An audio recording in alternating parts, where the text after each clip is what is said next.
Hi friends. मैं सी इरफान अहमद आपके साथ एक और सॉल्यूशन शेयर कर रहा हूँ। और पार्टनरशिप के ऊपर आपने देखा होगा, पार्टनरशिप में अलग अलग टॉपिक है। Admission of partner, retirement of partner, death of partner and dissolution of partnership form. Board exam के टाइम पे स्टूडेंट को ज्यादा करके यही डाउट होता है कि किस में क्या फॉर्मेट है, कौन सा अकाउंट बनाना है, किस रेशो में शेयर करना है।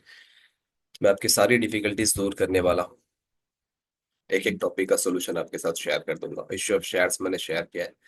अब मैं रिटायरमेंट ऑफ पार्टनर शेयर कर रहा हूँ। अगला वीडियो डेथ ऑफ पार्टनर पे आएगा एंड देन आपका डिसोल्यूशन पे। हर एक टॉपिक पे कम से कम 4 से 5 वीडियो होंगे ताकि आपके लिए बोर्ड का एग्जाम आसान हो। आप रात को सोते टाइम पे भी वीडियो देख लोगे तो आपको कॉन्फिडेंस रहेगा कि मुझे रिटायरमेंट ऑफ पार्टनर आता है, डेथ ऑफ पार्टनर आता है, डिसोल्यूशन ऑफ पार्टनरशिप फॉर्म आता है, एडमिशन भी आता है। ठीक है। चलो तो थोड़ा सा कंसेप्ट पे फोकस करते हैं। एडमिशन का मतलब याद रखना, कोई पार्टनर एड आएगा तो उसका नाम है एडमिशन, और आएगा तो खाली हाथ नहीं आएगा, कुछ लेके आएगा। एक कैपिटल लेके आएगा और एक गुडविल लेके आएगा।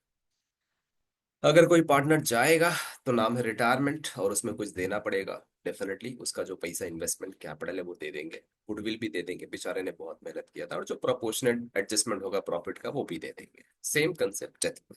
ठीक है।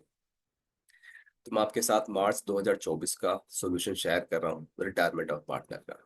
देखना अकाउंटिंग कितनी आसान है। हमारा कंसेप्ट बहुत सिंपल होगा। पोस्टिंग का एक इफेक्ट दिखाएंगे, एडजस्टमेंट का 2 इफेक्ट दिखाएंगे।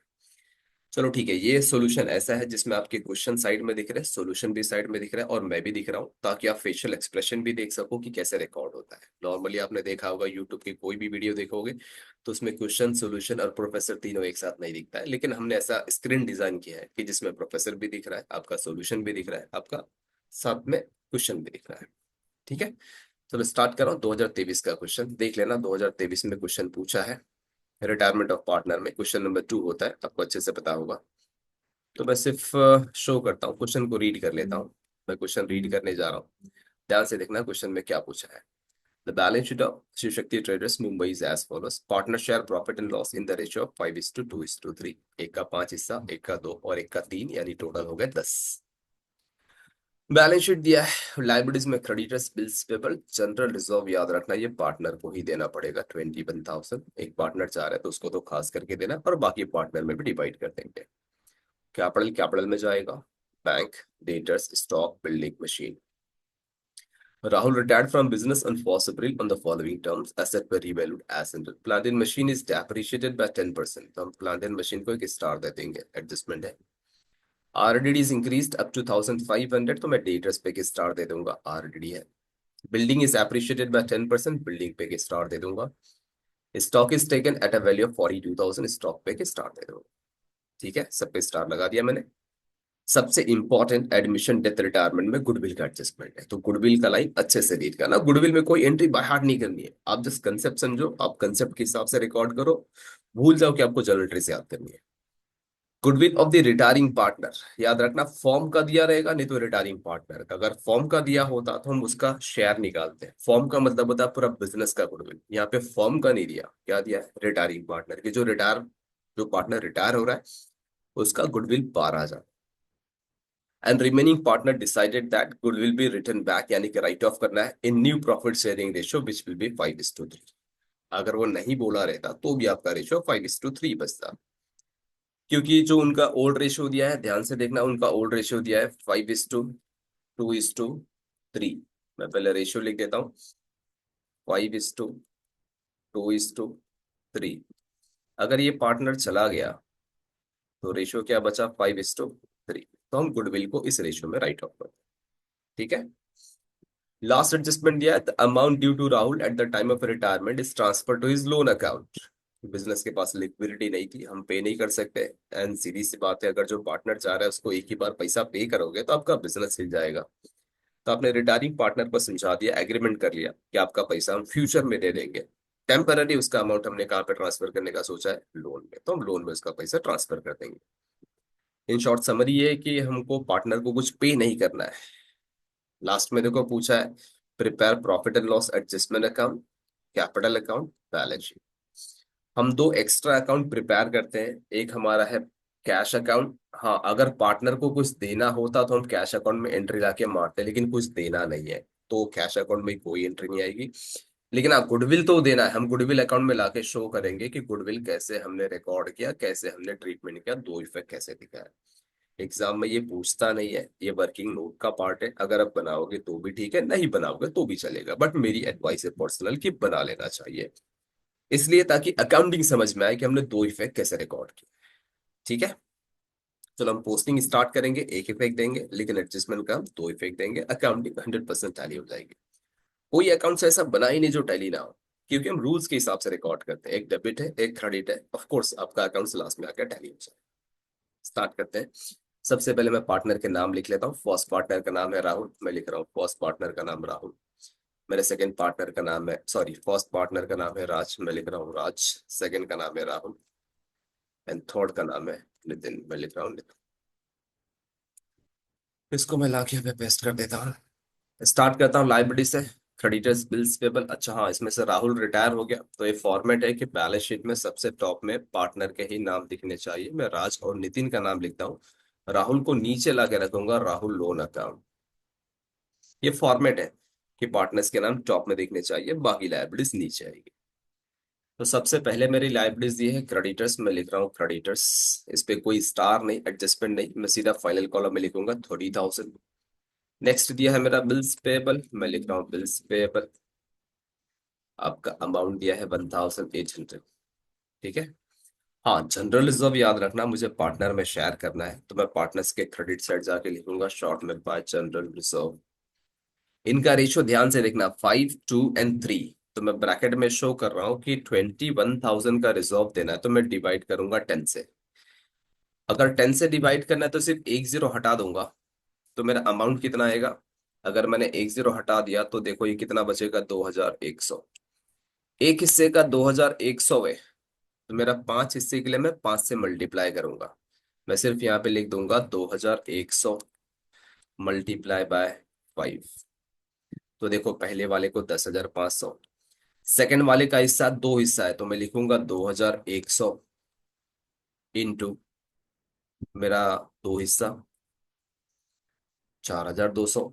थर्ड वाले का हिस्सा तीन है, तो मैं लिखूंगा 2,100 मल्टीप्लाई बाय 3। तो हमने तीनों को उनके हिस्से के हिसाब से रिजर्व दे दिया।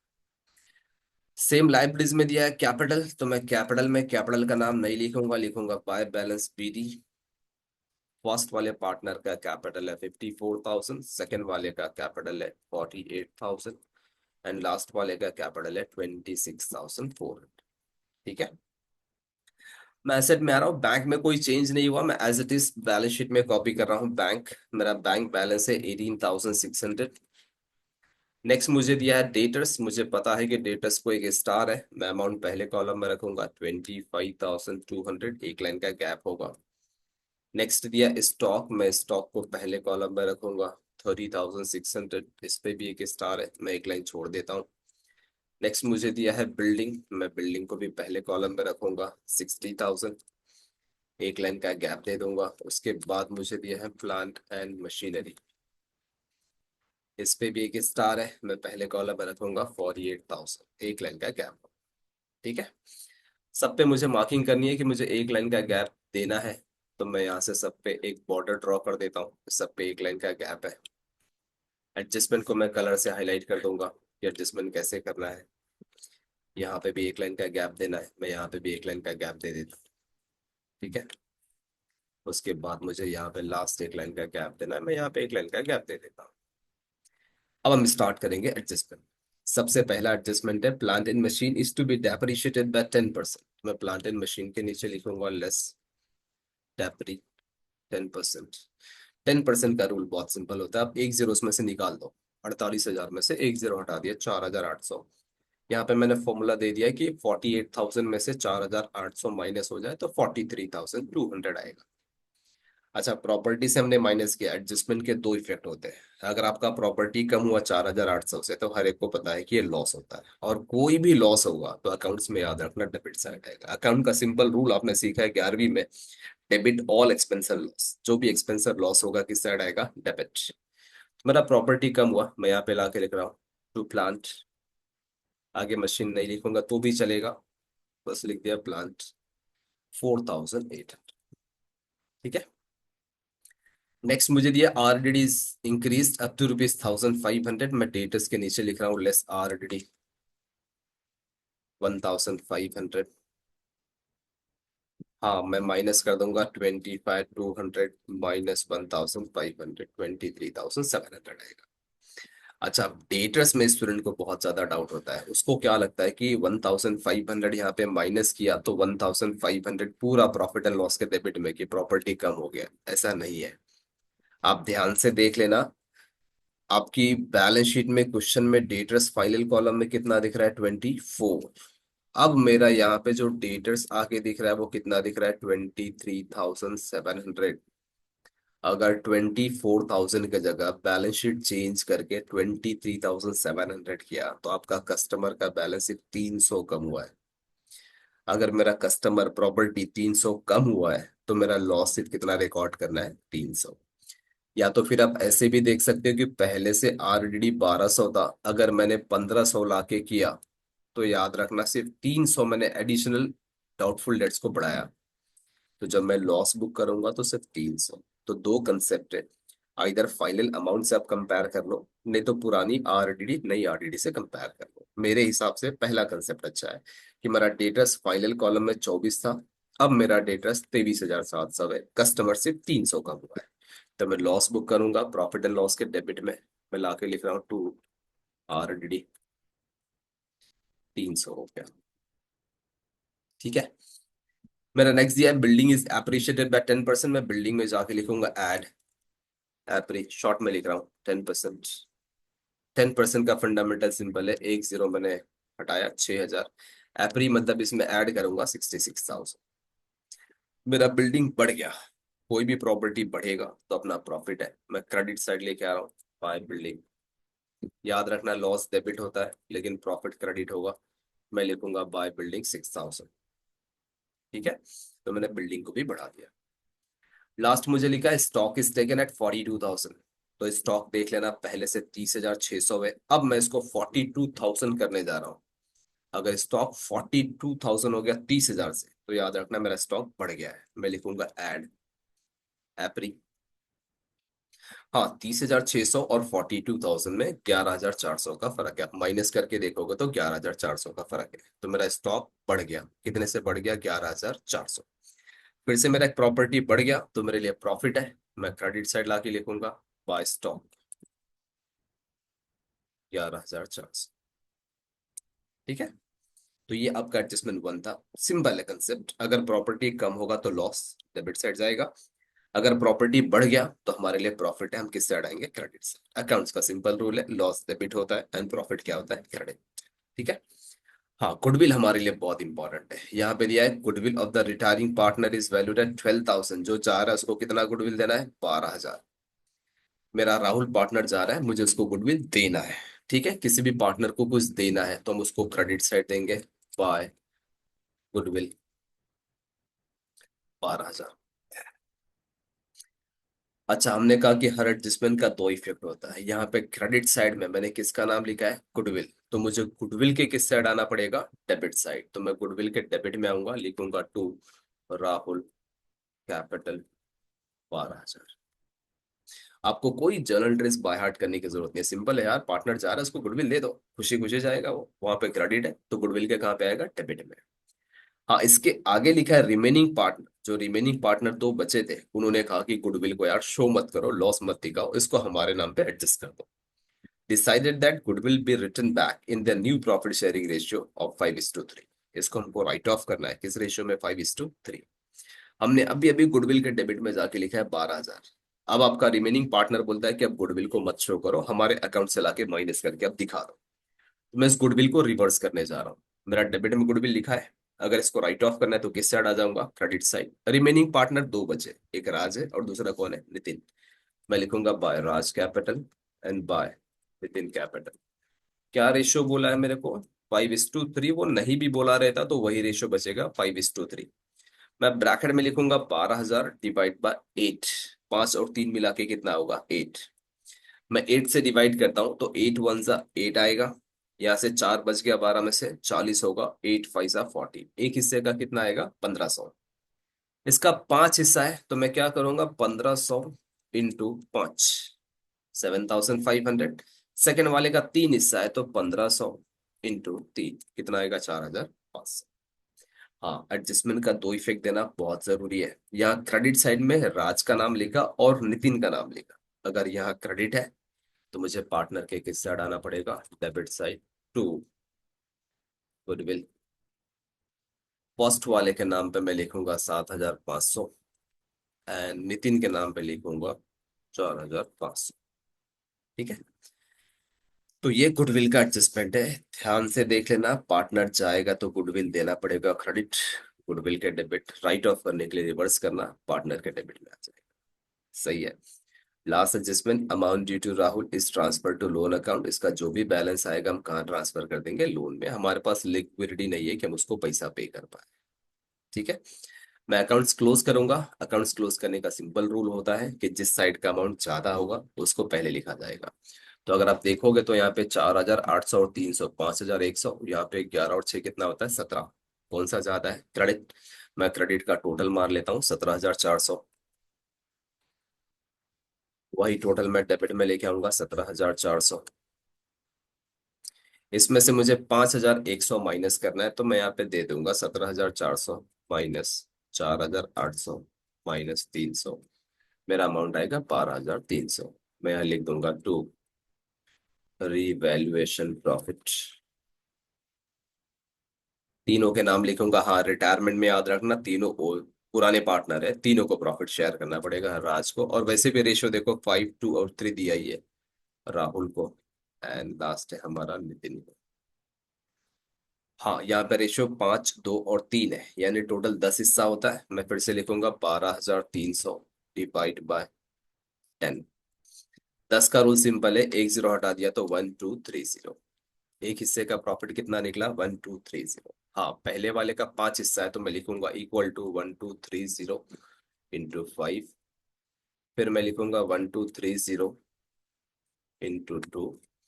फिर मैं लिखूंगा 1,230 इंटू 3। तो ये तीनों का शेयर। ठीक है, तो प्रॉफिट कभी भी आ जाए आपका तो आप इसको सर्कल कर देना कि ये मेरा बैलेंस है 12,300। और 3 लोगों में मैंने डिवाइड कर दिया, 1, 2 और 3। हाँ, अब मैं यहाँ पे डेबिट में राज का नाम लिखा, राहुल का नाम लिखा, नितिन का नाम लिखा। अगर यहाँ डेबिट है तो मुझे पार्टनर का डेफिनेटली किस साइड जाना पड़ेगा? Credit side. मैं क्रेडिट साइड लेके आऊंगा by profit and loss adjustment.